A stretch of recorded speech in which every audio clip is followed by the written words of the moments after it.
Hello mga ka-Inday ko! Ayan, another day, another entry na naman tayo for today's video. Dahil nga hindi ako pumasok sa trabaho, dahil bala ko talaga ipa-check up si Dudong Caleb. Dahil nung nakaraan kasi, grabe talaga yung kanyang ubot sipon, tapos hanggang sa nilagnat siya. At ngayon, medyo nahirapan niya ako pakainin siya, kaya ayan nangangayayat ang inyong Dudong Caleb. Pero bago yan mga ka-Inday ko, ay naglababo na ako ng lahat ng labahin namin, dahil sayang din naman kasi yung araw kung yun lang yung magagawa ko. At sakto din naman na yung daddy nila ay wala nga pasok dahil linggo. At ayun, nag-extra nga siya at tanghali nga din nakauwi. Kaya ang sabi ko sa kanila ay sumama na sila sa akin. Tapos diretso na kami sa circle dahil doon lang naman merong libreng slide. Maganda din sana talaga mga ka-Inday ko doon sa family park. Kaya lang medyo mataas yung slide nila doon at nakakatakot. At pagkatapos nga namin ipa-check up si Dudong Caleb mga ka-Inday ko ay agad na kami sumakay ng tricycle papunta doon sa may Sangandaan. At syempre pupunta kami doon sa may C5 kasi nandun lang naman yung libreng bus papunta sa may circle. Pero bago yan, syempre dapat meron kaming entry nagmamaganda ni Inday Sofia dahil minsan nga lang talaga kami nagiging buo. Ay talaga naman, ano raw? At ayan nga mga ka-Inday ko, kinukulit nga namin si Dudong Caleb pero ayaw nga niya sumali sa pagmamaganda namin. Talaga naman ang bilis ng panahon, ang laki-laki na ng aking Inday Sofia. At nung dumating nga kami dito sa may Z5, wala na yung bus. Kaya ayun, mag-aantay kami ng isang oras para nga papunta doon. Ganun kasi katagal talaga mga ka-Inday ko yung time interval ng pagdating ng libreng sakayan dito. At ayun na nga, dahil sabi nga ng aking Inday Sofia, nahuhulas na daw yung kanyang pagmumukha kaya may pag-retouch na nagaganap. Pero syempre, talaga namang hindi siya tinigilan ng kanyang Dudong Caleb. Talagang kinukulit-kulit siya ng batang ito. At maya-maya nga mga ka-Inday ko, ay dumating na yung bus na libre dito papunta sa may C5. At agad na kaming umakyat. At ayan na nga, nagmamarites na naman ang inyong Inday Sofia. Pero syempre dapat meron din kaming entry ng aking Dudong JR dahil minsan lang talaga kami nakakalabas. Yung talaga mga ka-Inday ko, simula po talaga nagtrabaho ako, parang kahit konting minuto lang talaga na magkakasama kami ay talaga namang pilit kong ginagawa ng paraan na makaalis kami. 7:30 na nga kami nakarating dito sa may circle mga ka-Inday ko, kaya ayan, binilisan na nga nila yung paglalakad at sobrang tuwang-tuwa nga si Dudong Caleb. Sinabi ko sa kanya na pupunta kami sa slide. Sobrang nakakatuwa talaga kapag masaya yung anak natin. At dumaan niya kami dito sa may underground. Kaya ayan, video ko na nga rin yung mga design dito. Ang dami nga kasi mga animals. Kaya sabi ko sa kanila, ay tamang-tama na dito yung pamilya namin. Ay, charis lang po.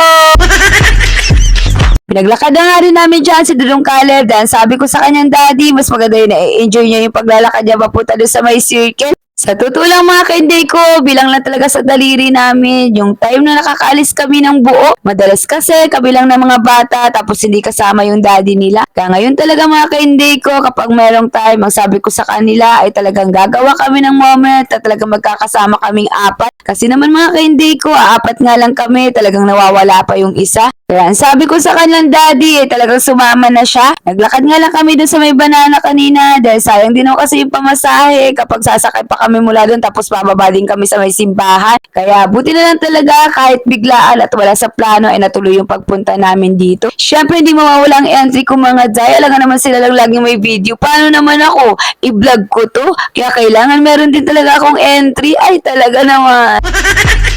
Isang taon din talaga mga ka-Inday ko ang pagitan bago kami nakapunta dito. Pagkakatanda ko kasi last year din kami nagpunta dito dahil niyaya ko ng aking pamangkin. Pero ngayon kasi talagang biglaan lang at wala talaga sa plano na pupunta kami rito. Gusto ko lang din kasi talaga maging masaya si Dudong Caleb dahil paulit-ulit nga yung sinasabi sa akin na gusto niya daw maglaro ng slide. Dito kahit papano medyo maraming tao tapos ayun makaka-explore din kami ng mga maraming lens na makikita. Sabi ko nga din kay Inday Sofia, kapag naglalaro na yung daddy niya ay maggawa kami ng content dito para iba naman yung view at iba yung lugar. At tuwang-tuwa kami dito sa punong to kasi talaga namang joy. Sobrang colorful talaga at nakakatuwang tingnan. Sabi ko nga sa kanila, medyo malapit na tayo dito sa slide kasi natatandaan ko na yung punong to. Ay, charis lang po. Medyo mahirap din kasi talaga mga ka-Inday ko, mamasyal lalo na kapag sobrang daming tao. Dahil yun nga, wala tayong masyadong space. Tapos ang iyong Dudong Caleb ay talaga namang sobrang kulit po talaga yan kapag nakakakita ng slide. Ang sabi ko nga kay Dudong JR, hayaan lang yung mga ka-Inday ko na mapagod ang kanyang anak. Dahil minsan lang naman kasi kami na talagang nakakakalabas na nakakapunta sa ganitong lugar. Kaya sabi ko sa kanya, pabayaan mo siya kung saan niya gustong umakyat. Kaya ayun, sinusundan lang talaga yung ama. Pero alam niyo ba yung ama na yan ay talaga napaka-protective yan. Hindi katulad ko na talagang titingnan ko lang saglit pero pinapabayaan ko na lang.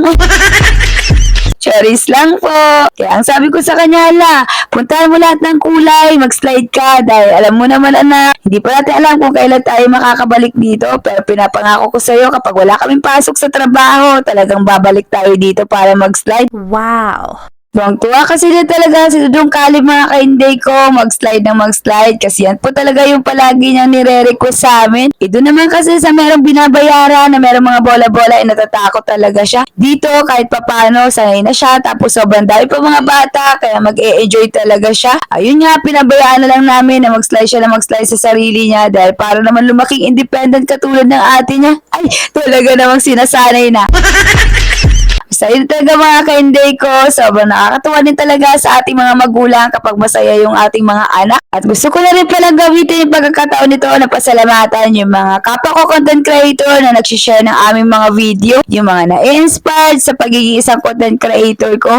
Sobrang busy po talaga mga ka-Inday ko. Kaya ayun, hindi ko agad nasasagot yung mga comment nyo. Pero yun talaga mapapayo ko sa inyo mga ka-Inday ko. Kapag wala naman kayong ginagawa, ay talaga mag-upload lang kayo na mag-upload ng mga video. Dahil pasa't ba't makakasahod din tayo ng malaki dito sa mundo ni Meta. Ang sabi nga nila, ang sahod natin ay nakasalalay sa kung anong sipag ginagawa natin sa mundo ni Facebook. Basta kailangan lang talaga natin mga ka-Inday ko, pansinin yung mga kapwa natin content creator at talaga naman kapag meron tayong time, ibalikan din natin sila sa kanilang mga comment section. Hindi madali ang pagiging isang content creator pero kapag masaya tayo sa ginagawa natin at talaga dumaan tayo sa tamang proseso ay talagang sobrang nakakatuwa talaga kapag meron tayong mga achievements.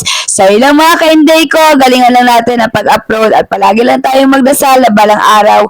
Magbubunga din lahat ng ginagawa natin katulad ng iba. Basta ako mga ka-Inday ko, ipagpatuloy ko lang yung kung ano yung nasimulan ko. Sa ilan po, bye!